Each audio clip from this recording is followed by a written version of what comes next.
सुनकर के दोनों ही बहुत प्रसन्न हुए तथा उनको उत्तम आसन पर बैठा करके उनकी अनेक प्रकार से वंदना व सत्कार किया। फिर मुनि के चरणों रख के अपने घर तथा शरीर को पवित्र किया और मुनि प्रसन्न होकर के उनको कथा सुनाने लगे। और कथा रोमस ऋषि ने कहा कि हे देवकी, दुष्ट दुराचारी पापी कंस ने तुम्हारे कई पुत्र मार डाले हैं, जिसके कारण मन भी अत्यंत दुखी है तुम्हारा। इसी प्रकार राजा नहुष की पत्नी चंद्रमुखी भी बहुत दुखी रहा करती थी, किंतु उसने संतान साधने का व्रत विधिवत किया, जिसके प्रभाव से उसको संतान का सुख प्राप्त हुआ। यह सुन करके देवकी ने हाथ जोड़ करके मुनि से कहा कि हे महाराज, कृपा करके रानी चंद्रमुखी का संपूर्ण वृत्तांत तथा इस व्रत का विधि विधान बताइए।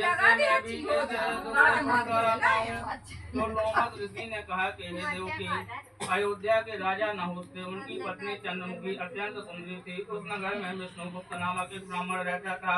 उसकी पत्नी का नाम भद्रमुखी था। वह भी अत्यंत रूपवान व सुंदरी थी। रानी और ब्रह्माणी में अत्यंत दोस्ती थी।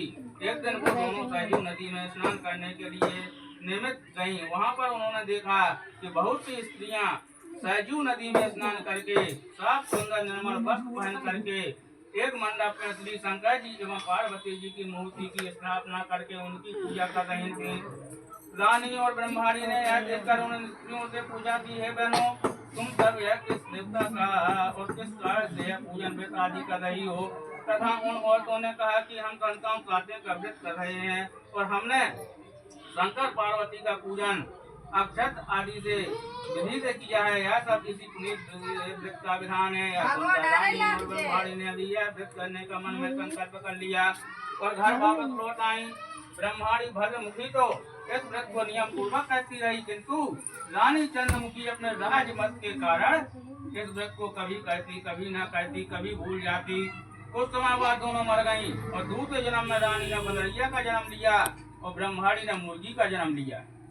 परंतु ब्रह्माणी मुर्गी के जन्म में भी कुछ नहीं भूली और भगवान शंकर तथा पार्वती जी का ध्यान करती रही।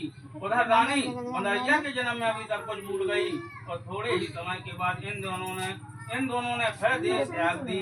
अब इनका तीसरा जन्म मनुष्य योनि में फिर हुआ और उस ब्रह्माणी ने तो एक ब्राह्मण के यहाँ कन्या के रूप में जन्म लिया तथा रानी ने एक राजा के यहाँ राजकन्या के रूप में जन्म लिया और ब्राह्मण पुत्री का नाम भूषण देवी रखा गया तथा विवाह योग्य होने पर उसका विवाह गोकुल निवासी अग्निशील नामक ब्राह्मण से कर दिया गया।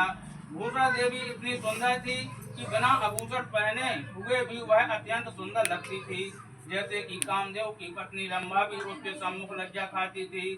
भूषण देवी के अत्यंत सुंदर सर्वगुण संपन्न चंद्रमा के समान धर्मनिष्ठ कर्मनिष्ठ सुशील स्वभाव वाले 8 पुत्र पैदा हुए। यह सब शिव जी के व्रत का पुनीत फल था। दूसरी ओर शिव विमुख रानी के गर्भ से कोई भी पुत्र नहीं हुआ और वह निसंतान दुखी रहने लगी। रानी और ब्रह्माणी में जो प्रेम पहले जन्म में था वह अब भी बना रहा और रानी जब वृद्ध अवस्था को प्राप्त हुई तब उसके एक गूंगा बहरा बुद्धिहीन अल्पवायु वाला पुत्र पैदा हुआ और वह पुत्र भी 9 वर्ष की आयु में ही क्षणभंगुर संसार को छोड़ करके मर गया। अब रानी पुत्र शोक में अत्यंत दुखित व्याकुल हो रोने लगी और देवयोग से भूषण देवी ब्रह्माणी के यहाँ अपने सभी पुत्रों को लेकर पहुँची और रानी का हाल सुनकर उसे भी बड़ा दुख हुआ, किंतु इसमें किसी का क्या बस है। कर्म और पूर्व के लिखे को स्वयं ब्रह्मा भी नहीं मिटा सकते। रानी कर्मयुक्त थी, इसी कारण उसे यह दुख देखना पड़ा। इधर रानी उस ब्रह्माणी के इस वैभव के और 8 पुत्रों को देख करके मन ही मन उससे जलन करने लगी तथा उसके मन में पाप पैदा हो गया।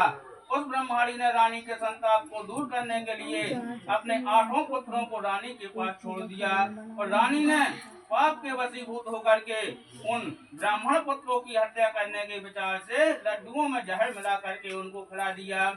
परंतु भगवान शंकर की कृपा से और संतान सतमे की कृपा से उसका एक भी बालक नहीं मरा यह देखकर के रानी बड़ी आश्चर्यचकित हो गई और रहस्य का पता लगाने की मन में ठान ली।